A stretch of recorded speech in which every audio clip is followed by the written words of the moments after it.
Let him go. Questions for Steve. So, Coach? Yeah, as I said to the guys, I thought we set the tone with our defense early. They're an explosive offensive team. Just in games we watched, particularly the last couple, even at Nebraska, they're down 9. At Penn, they're down 2 with the ball, even after being down by a lot of points. So really proud of the defensive effort, and obviously started making shots and get to the foul line and knock them out, and played really well. Every guy who played in there did a terrific job. Jarrod, how much were you guys aware of the 100 points thing especially after the Brandywine game? Not too much. Really, when we were getting into this game, we're just focused on making sure we execute down the stretch. So. Well, I mean, more as it's going.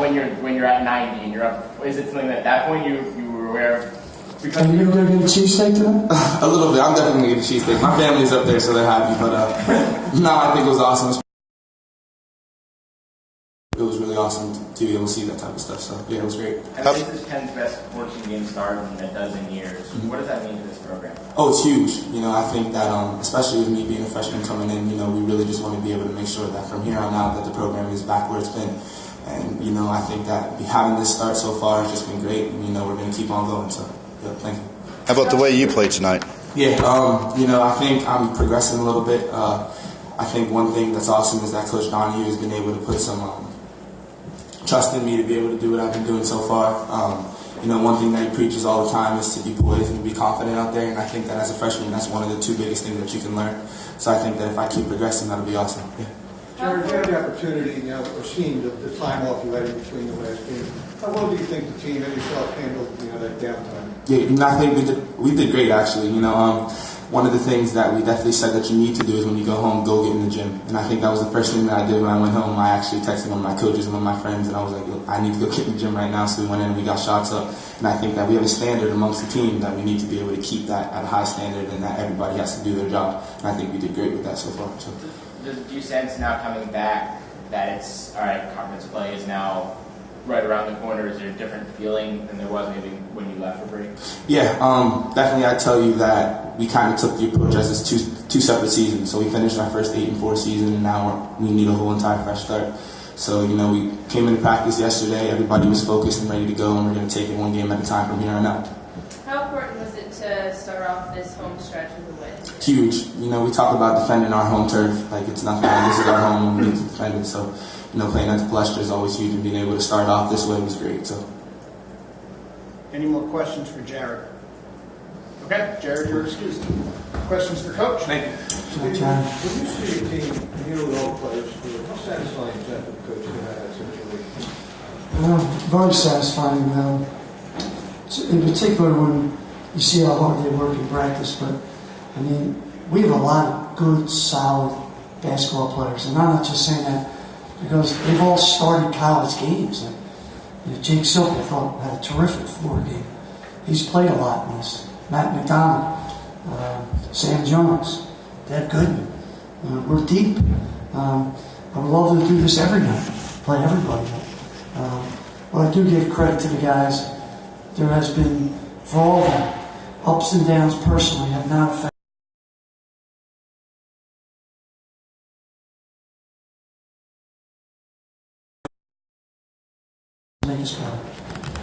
How about your 3-point shooting tonight? Well, I've said this a lot this year. We have a lot of good 3-point shooters. Sometimes they don't play as much, but Sam Jones, Caleb Wood, Ryan Bentley, Jackson Donahue, Jarrod Simmons, and I think Antonio Woods making those 2 was a big help. But everyone else, we have a lot of different guys that can make threes.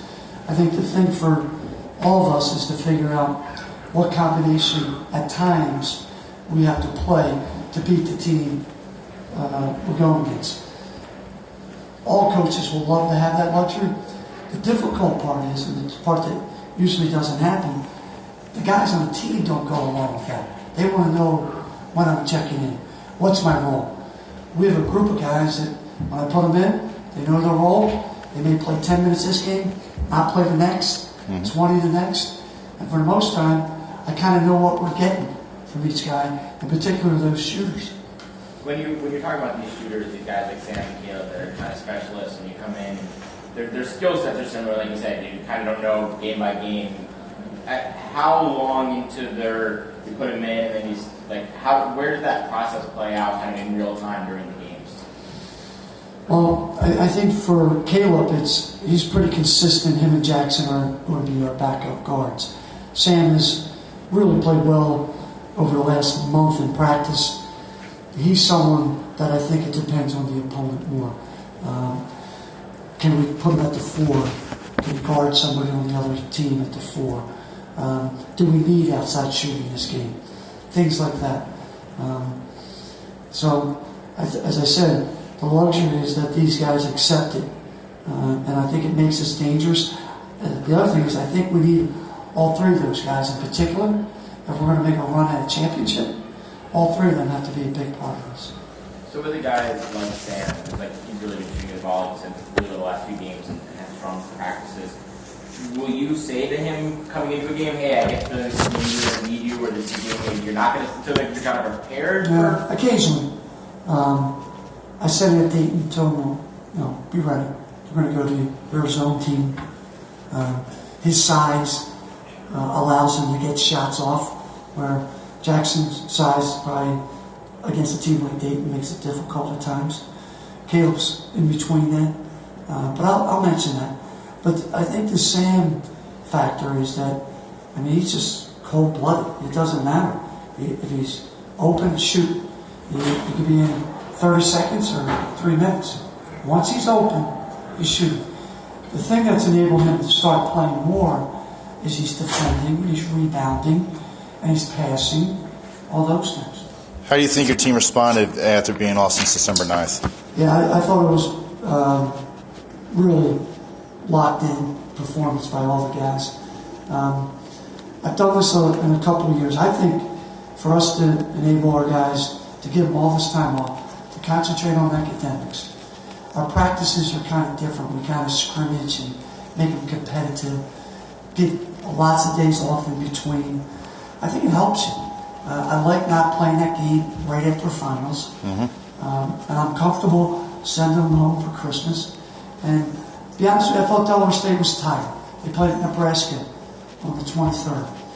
I assume the kids traveled home the 24th, had less than 48 hours to travel back, and then drove up here. That's a lot harder than what our guys did. Coming into this, you got this 9-game homestand. Now this is the first. Is this an opportunity you see building some momentum as you go further into the Ivy season? No question. And I agree with the question, how important was it to win? I think it was.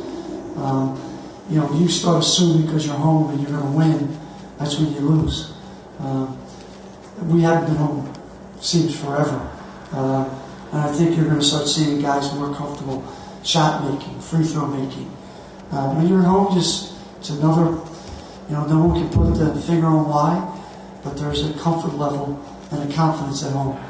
That being said, we have a really good home schedule. We got a really good Toledo team, Princeton, St. Joe's, Temple, Cornell, and Columbia in that mix, Yale Brown in that mix. It's a great run of games that we're going to have to play well, but it is an amazing 9-game stretch. I don't think I've ever had that in my career.